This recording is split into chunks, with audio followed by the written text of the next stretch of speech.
Imagine a unit so highly trained, so versatile, that it operates in the shadows of Australia's defence, able to strike deep, move fast, and protect at home or abroad. This is the story of the Special Air Service Regiment, Australia's premier special operations force. From its origins in 1957, through jungle patrols, global deployments, and today's high-stakes missions, this is who they are, what they do, and why they matter.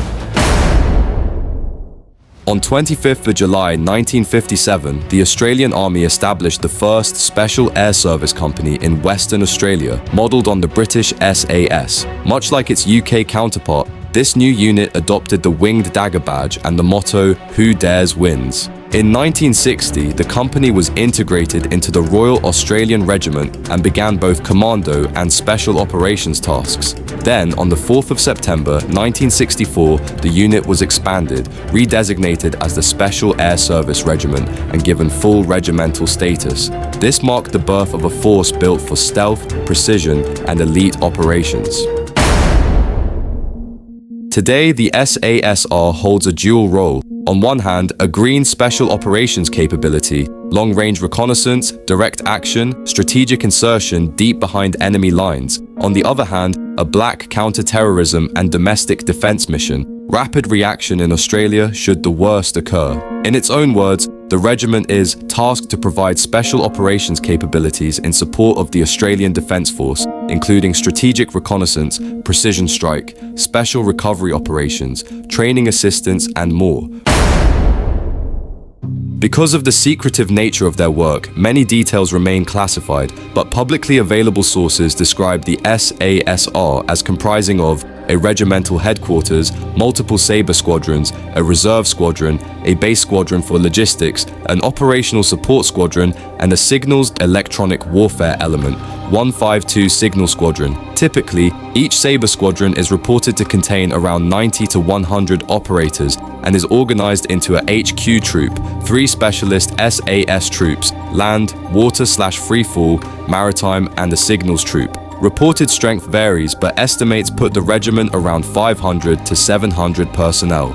Recent reforms have strengthened the command and control arrangements. For example, in 2021, command of the SASR was elevated to the rank of colonel to enhance oversight of complex missions. The structure is designed to allow small, agile teams to deploy anywhere, fast.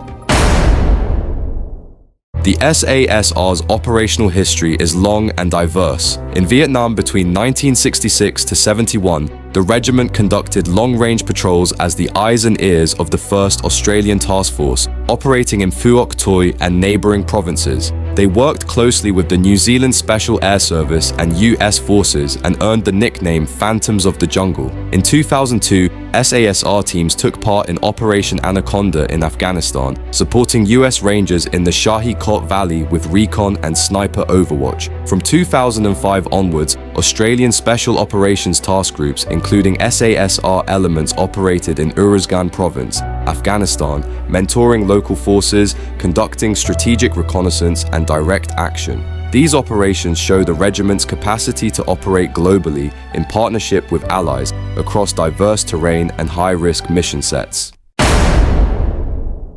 The SASR's history is not without controversy. In 2020, the Brereton Report found credible allegations that members of Australian Special Forces, including SASR, had committed unlawful killings of Afghan civilians and prisoners during the Afghanistan War. As a result, significant reforms followed. Among them, the disbanding of 2 squadrons from the Army's order of battle was announced, reflecting accountability and the need for cultural and operational change. The regiment also underwent changes in oversight, training, and command arrangements to adapt for future conflicts with greater expectations of transparency and ethics. This chapter remains one of reflection and evolution for the SASR. But despite the challenges, the SASR remains a cornerstone of Australia's defence posture. From its motto, "Who dares wins," to its winged dagger badge, its legacy of courage, innovation, and elite tradecraft endures.